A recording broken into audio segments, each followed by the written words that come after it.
ಸನ್ಮಾನ್ಯ S M ಕೃಷ್ಣರವರು ಮಹಾರಾಷ್ಟ್ರದ governor ಆಗಿ ಹೋದಂಥ ಸಂದರ್ಭದಲ್ಲಿ ಅಲ್ಲಿ ಉಪಚುನಾವಣೆ ನಡೀತು ಅಧ್ಯಕ್ಷ ಚಾಮರಾಜಪೇಟೆಯಲ್ಲಿ. ಅಲ್ಲಿ ಪುನಃ ಅವರು ಸ್ಪರ್ಧೆ ಮಾಡಿದ್ರು. ಆವಾಗ ಸನ್ಮಾನ್ಯ ಜಮೀರ್ ಅಹಮದ್ ಖಾನ್ ರವರು ಜನತಾದಳದ JDSನ ಅಭ್ಯರ್ಥಿಯಾಗಿ ಸ್ಪರ್ಧೆ ಮಾಡಿದ್ರು. ಇವರ ಆರ್ಭಟಕ್ಕೆ ಸನ್ಮಾನ್ಯ ಅಶೋಕ್ ಅವರು ಹೇಳಿದ್ರು, ಅವರ ಆರ್ಭಟಕ್ಕೆ ಅವರಲ್ಲಿ ಯಾರೋ ಮಾರ್ಕೆಟ್ನಲ್ಲಿ ಅವ್ರ ಮುಂದೆ ನಿಲ್ಲಕ್ಕೆ ಅಸಾಧ್ಯ ಇರಲಿಲ್ಲ. ಅಂಥ ಸಂದರ್ಭದಲ್ಲಿ ನಮಗೆ ಅವತ್ತಿನ ಸನ್ಮಾನ್ಯ ದೇವೇಗೌಡರು, ಕುಮಾರಸ್ವಾಮಿರವರು ಮತ್ತು ಸಿದ್ದರಾಮಯ್ಯನವರೆಲ್ಲ ಹೇಳಿ ನಮಗೆಲ್ಲ ಒಂದೊಂದು ವಾರ್ಡ್ ಜವಾಬ್ದಾರಿ ಕೊಟ್ಟಿದ್ರು. ಭಾಳ ಬಿರ್ಸಾಗಿ ಚುನಾವಣೆ ಉಪಚುನಾವಣೆ ನಡೀತು. ಅವಾಗ ಅಧ್ಯಕ್ಷರೇ ಚುನಾವಣೆ ಆಯಿತು. ಮಾರನೇ ದಿವಸ ಬೆಳಿಗ್ಗೆ ಕೌಂಟಿಂಗ್ ಹೋಗಬೇಕು.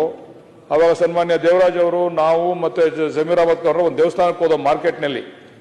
ಅವಾಗ ಅವರು ದೇವರಾಜ್ ಅವರು ಜಮೀರ್ ಅಹಮದ್ ಅವ್ರಿಗೆ ಒಂದು ಮಾತನ್ನು ಹೇಳಿದ್ರು, ಯಾಕಪ್ಪ ಕೌಂಟಿಂಗ್ ಬತ್ತೀಯ, ನಾನು ಗೆದ್ದಾಯ್ತು ಹೋಗು ಅಂತ ಅಂದರು. ಚುನಾವಣೆ ರಿಸಲ್ಟ್ ಬಂತು, ಜಮೀರ್ ಅಹಮದ್ ಅವ್ರು ಗೆದ್ರು, ದೇವರಾಜ್ ಅವರು ಸೋತರು.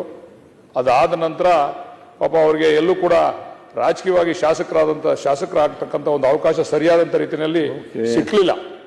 ಆದರೂ ಕೂಡ ಅವರಿಬ್ರು ಸ್ನೇಹಿತರಾಗಿದ್ರು ಕೂಡ ಅವರ ರಾಜಕೀಯ ಬೇರೆಯವರಿಗೆ ಅವತ್ತೇನಾದ್ರೂ ಕೂಡ ಅವ್ರು ಎಸ್ ಎಂ ಕೃಷ್ಣ ಅವ್ರಿಗೆ ಬಿಟ್ಕೊಟ್ಟಿರಲಿಲ್ಲ ಅಂತಂದ್ರೆ ಬಹುಶಃ ಅವರ ಶಾಸಕತ್ವ ಕಂಟಿನ್ಯೂ ಆಗ್ತಿತ್ತು. ಆದರೂ ಕೂಡ ಒಂದು ಸರಳ ಸಜ್ಜನಿಕೆಯ ವ್ಯಕ್ತಿ, ಬಹಳ ಎಲ್ಲರೂ